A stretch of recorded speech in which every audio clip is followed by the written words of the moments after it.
Hello everyone, welcome to NCLEX series. इसके कुछ parts मैंने अपलोड कर दिए हैं जिसमें 180 क्वेश्चन तक हमने सोल्व कर लिए हैं। अभी देखिएगा 182 से हम आज स्टार्ट करते हैं। क्वेश्चन नंबर 182 है, the client return to the recovery room following repair of an intrathoracic aneurysm which finding would require further investigations. तो कौन सी फाइंडिंग ऐसी मिलेगी जिसमें फर्दर इन्वेस्टिगेशन की जरूरत है? इंट्राथोरेसिक एन्यूरिज्म के ऑपरेट के बाद पेशेंट आया है। सो ऑप्शन ए है pedal pulse bounding and regular. Option B है urinary output 20 ml in the past hours. And option C है blood pressure is 108/50। And option D oxygen saturation is 97%। देखिएगा यहाँ पे ये भी नॉर्मल है, ऑक्सीजन सेचुरेशन ठीक है, 90 से वो है ठीक है। और जो यूरिन आउटपुट है 20 ml पर आवर से नॉर्मल यूरिन आउटपुट कितना होना चाहिए? 30 ml पर आवर। ठीक है, एक अडल्ट के अंदर वैसे 0.5 to 1 ml पर केजी पर आवर इस हिसाब से रहता है। तो हम आइडियल वेट मानते हैं 60 kg। तो 60 kg वेट के अंदर कितना होगा? देखिए 30 से 60 ml पर आवर होना चाहिए। 30 ml से कम है तो हमें इन्फॉर्म करना चाहिए डॉक्टर्स को। तो which finding would require further investigation. तो इसमें से राइट आंसर क्या रहेगा? Option B is right answer. ठीक है, ये भी नॉर्मल होता है, पेडल पल्स से बाउंडिंग एंड रेगुलर है, ये नॉर्मल है। और ब्लड प्रेशर भी लगभग नॉर्मल है। ठीक है, नेक्स्ट देखिएगा question number 183। The nurse is teaching the client regarding use of sodium warfarin which statement made by the client would require further teaching. तो देखिएगा उसको किसकी सलाह दे रहे हैं? पेशेंट को सोडियम वार्फेरिन की दे रहे हैं। कौन सा स्टेटमेंट जो है फर्दर टीचिंग की जरूरत पड़ेगी जो पेशेंट स्टेटमेंट दे रहा है उसके अंदर? तो ऑप्शन ए है, देखिएगा, I will have blood drawn every month. Option B, I will assess my skin for a rashes. Option C, I take aspirin for a headache. And option D, I will use an electric razor to shave. So देखिएगा इसमें जो right answer रहेगा वो option C, यानी कि जब वो aspirin ले रहा है तो हमें उसको फर्दर टीचिंग की जरूरत पड़ेगी कि आपको एस्पिरिन नहीं लेना है, क्योंकि आप सोडियम वार्फेरिन जो ले रहे हो ये एंटीकोगुलेंट है, और जो एस्पिरिन है ये ब्लड को थिन करेगी, पतला करेगी, ब्लड को पतला करेगी, और ये एंटीकोगुलेंट्स है तो हो सकता है ब्लीडिंग के चांस ज़्यादा हो जाए, इसलिए ये अवॉइड करना है। यदि ये बात वो बोल रहा है पेशेंट तो हमें टीचिंग की जरूरत पड़ेगी। नेक्स्ट देखिए, नेक्स्ट क्वेश्चन नंबर 84 है, client with the femoral popliteal bypass graft is assigned to a semi-private room. The most suitable roommate for this client is the client with option A है hypothyroidism, option B है diabetic ulcer, option C ulcerative colitis, and option D है pneumonia. तो देखिएगा पोप्लिटेल bypass graft हुआ है, यानी कि surgery के बाद जस्ट पेशेंट आया है, पोस्ट ऑफ पेशेंट है। तो पोस्ट ऑफ पेशेंट के पास हम कैसा पेशेंट रखते हैं? नॉन इन्फेक्टियस रखते हैं। तो देखिएगा यहाँ पे नॉन इन्फेक्टियस पेशेंट कौन सा है? न्यूमोनिया है, इसमें इन्फेक्शन है, अल्सरेटिव कोलाइटिस है, इन्फेक्शन है, डायबिटिक अल्सर है, उसको में भी इन्फेक्शन हो सकता है, डायबिटिक अल्सर। तो ये जो है option A is right answer. ये क्या है कि ये नॉन इन्फेक्टियस पेशेंट है और ये उसको कोई इन्फेक्शन स्प्रेड नहीं कर सकता, तो ये उसके लिए सुटेबल रूममेट रहेगा। नेक्स्ट देखिएगा question number 85, 185। The nurse has just receive shift report and is preparing to make round, which client should be seen first. तो शिफ्ट रिपोर्ट बना रही है और राउंड ले रही है नर्स, तो कौन से पेशेंट को सबसे पहले देखेगी? तो देखिएगा option A, the client who has a history of cerebral aneurysm with an oxygen saturation rate is 99%. Option B है the client who is 3 days post coronary artery bypass graft with temperature 100.2 degree Fahrenheit.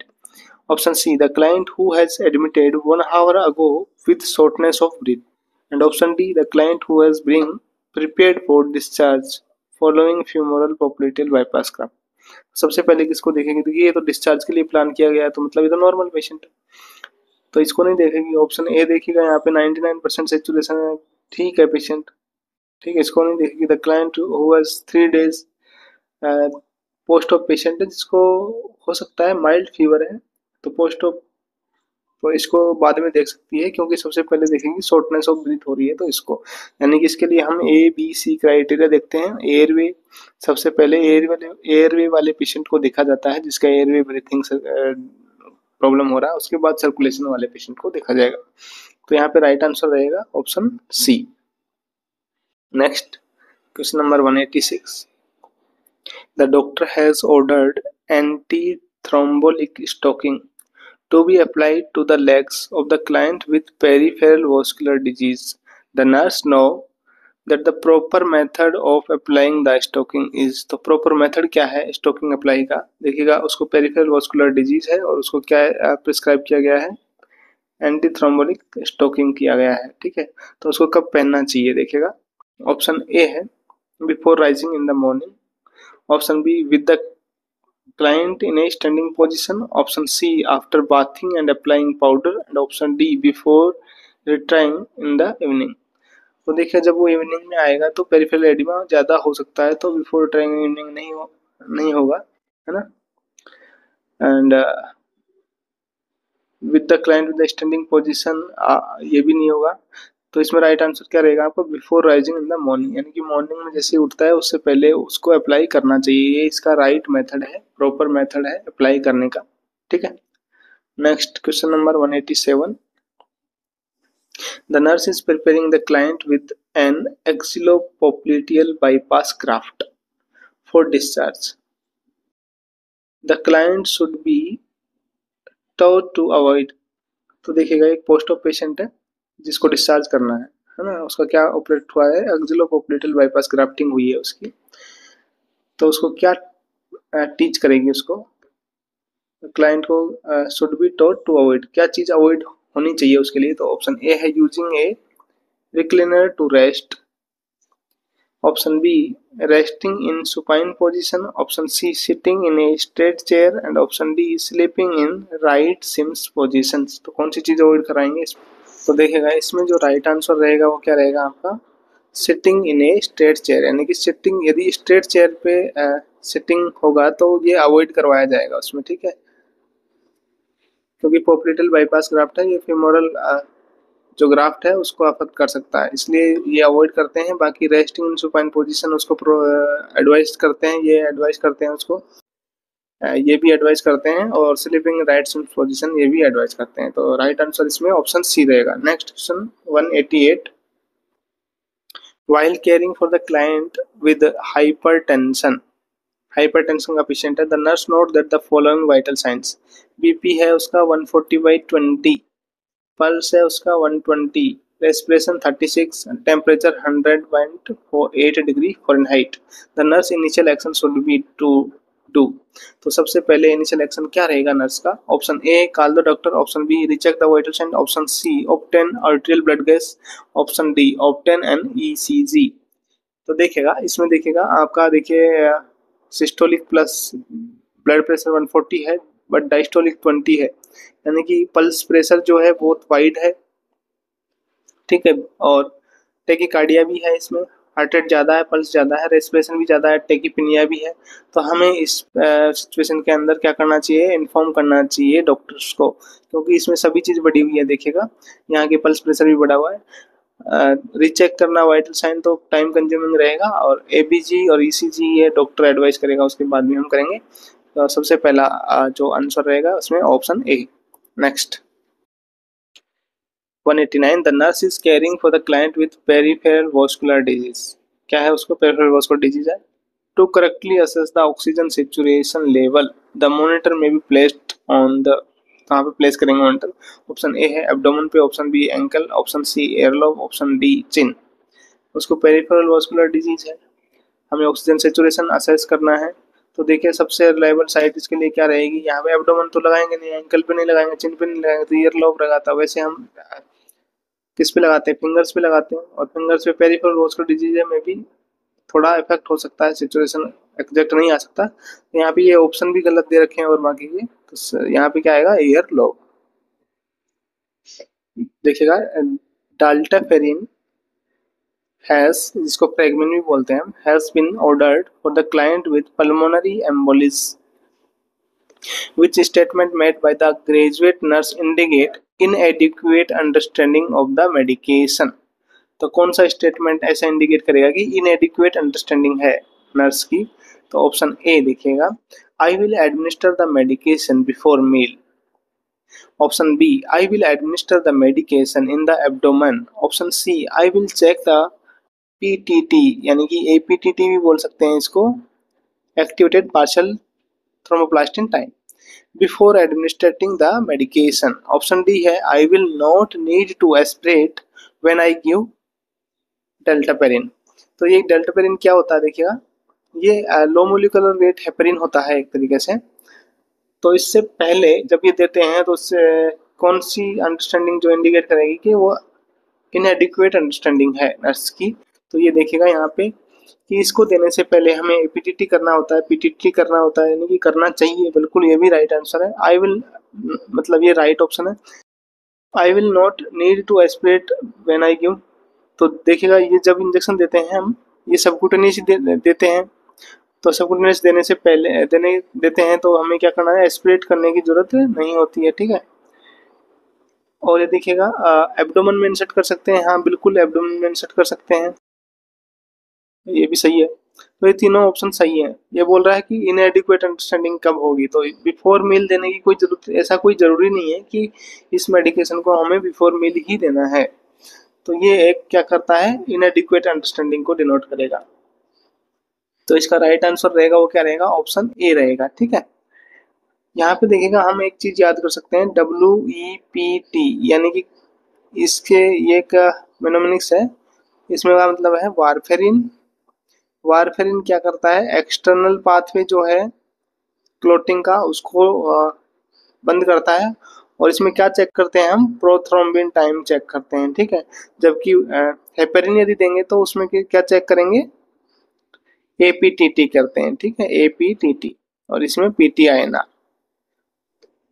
Heparin का antidote protamine sulphate, और warfarin का vitamin K. Next देखिएगा, next question है 191, the client has prescription for the calcium carbonate compounds to neutralize the stomach acid. क्या चल रहा है उसको, calcium carbonate. The nurse should assess the client for, तो जब कैल्शियम कार्बोनेट चल रहा है तो क्या चीज उसमें असेस करेगी, क्या चीज उसमें हो सकती है? ऑप्शन ए देखिएगा, कॉन्स्टिपेशन। ऑप्शन बी है hyperphosphatemia. Option C hypomagnesemia, and option D diarrhoea. तो जब कैल्शियम उसमें चल रहा है तो हाइपर फॉस्फेटेमिया हो सकता है क्या, यानी कि फॉस्फेट का लेवल ब्लड में ज्यादा हो सकता है क्या? नहीं, ऐसा जरूरी नहीं है, कैल्शियम का लेवल ज्यादा होगा ना, कैल्शियम चल रहा है तो। हाइपोमैग्नीशियमिया, यानी कि मैग्नीशियम का लेवल कम हो जाएगा क्या? ऐसा भी कोई जरूरी नहीं है। डायरिया, तो इसमें देखिएगा जो ये मोस्ट कॉमनली किस पे इफेक्ट करता है, जीआई ट्रैक्ट पे इफेक्ट करता है और कॉन्स्टिपेशन करवाता है। तो जब भी मेडिकेशन हम दे रहे हैं कैल्शियम कार्बोनेट, तो हम असेस करते हैं कि उसमें कॉन्स्टिपेशन तो नहीं है, तो ये हो सकता है उसमें। नेक्स्ट देखिएगा question number 192, client, a client who has been receiving urokinase has a large bloody bowel movement. So what nursing action should be best for the nurse to take immediately? Immediately nursing action क्या रहेगा इस patient में?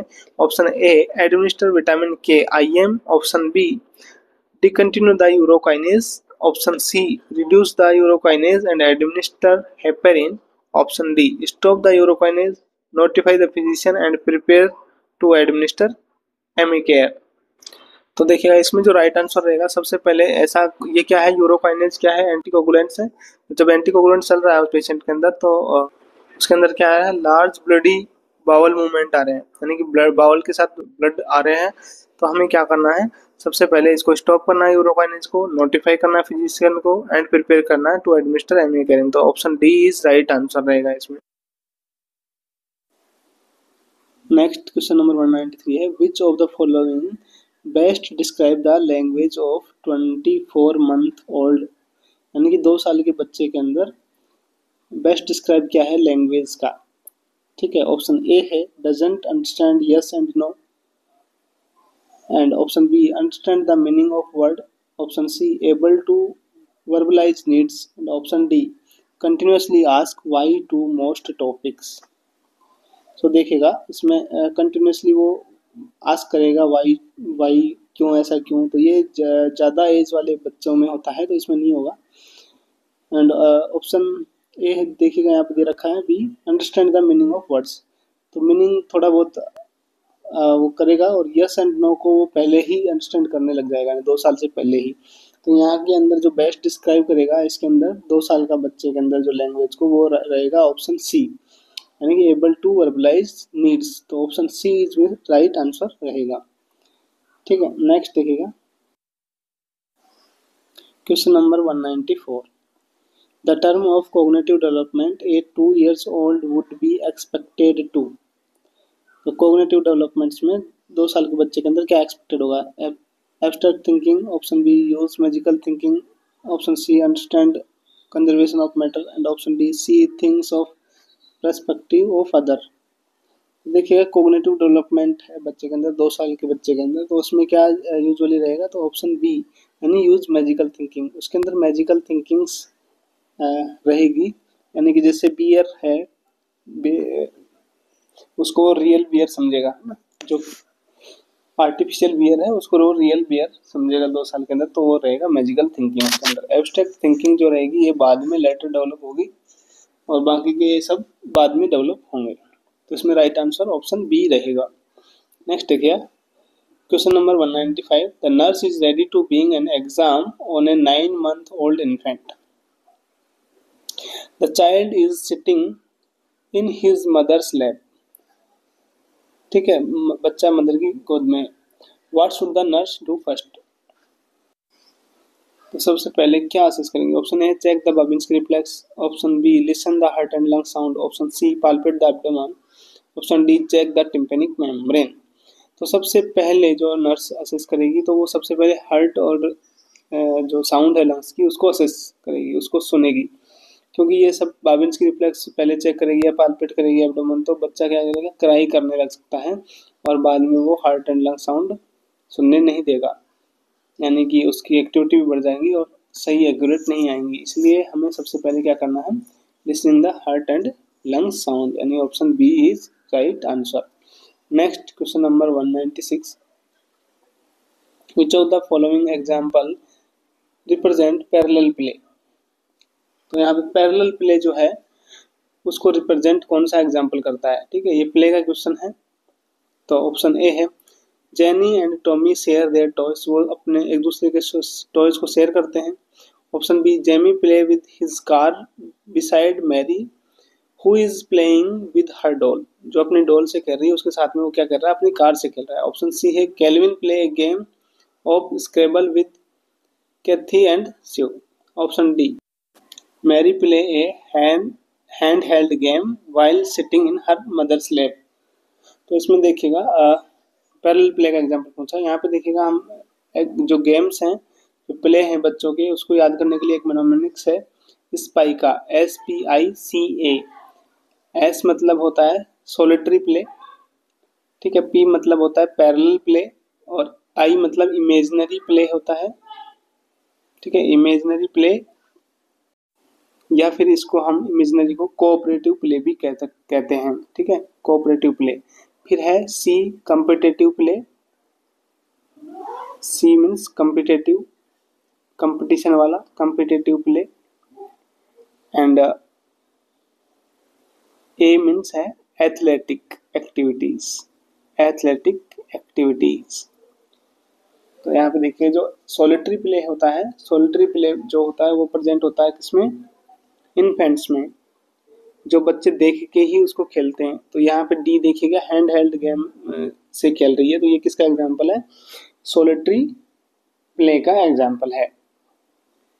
ठीक है, parallel play जो है वो toddler में होता है, 1 to 3 years के बच्चों में होता है, और टोडलर में जो रहता है वो गेम, इसमें देखिए कौन सा एग्जाम्पल है पैरेलल का, तो ऑप्शन बी इसमें एग्जाम्पल है। यहाँ पे दोनों बच्चे अपने अपने खिलौने से खेल रहे हैं लेकिन साथ में खेल रहे हैं, यानी शेयर नहीं करते, उसको हम कहते हैं पैरेलल प्ले। तो option B is right answer. बाकी ये जो है कोऑपरेटिव प्ले के एग्जांपल हैं, ये दोनों शेयर्स कर रहे हैं अपने टॉयज को, तो ये कोऑपरेटिव प्लेस का एग्जांपल है। So right answer option B. Next देखिएगा 197। Assuming that the all achieved normal cognitive and emotional development, which of the following children is at greatest risk for accidental poisoning? Option A है 6 month old baby, option B है 4 year old, option C 10 year old और option D है 13 years old.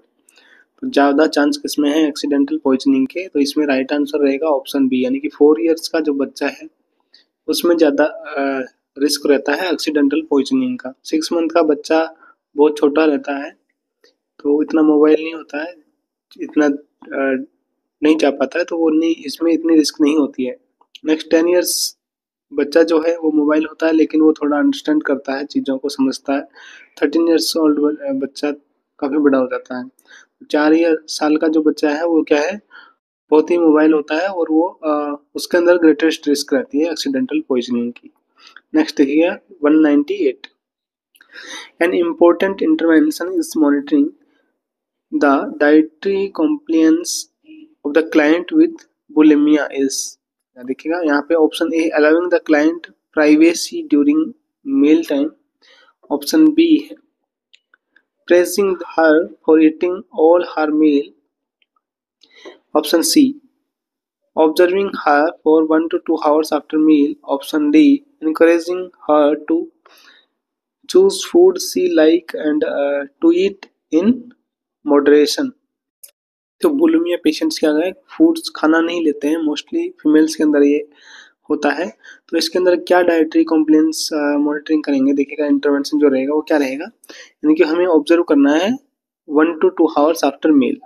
तो right answer option C, क्योंकि ताकि वो vomit ना कर दे, तो इसके लिए हमें उसको 1 to 2 hours तक ऑब्जर्व करना है। A client is admitted for evaluation of aggressive behavior and diagnosed with antisocial personality disorder। Admit किया है किसके लिए, उसको डायग्नोस करना है, जो डायग्नोस्ड हुआ है एंटी सोशल पर्सनैलिटी के लिए, तो उसके अंदर अग्रेसिव बिहेवियर को हमें इवैल्यूएट करना है। A key part of the care of such a client is.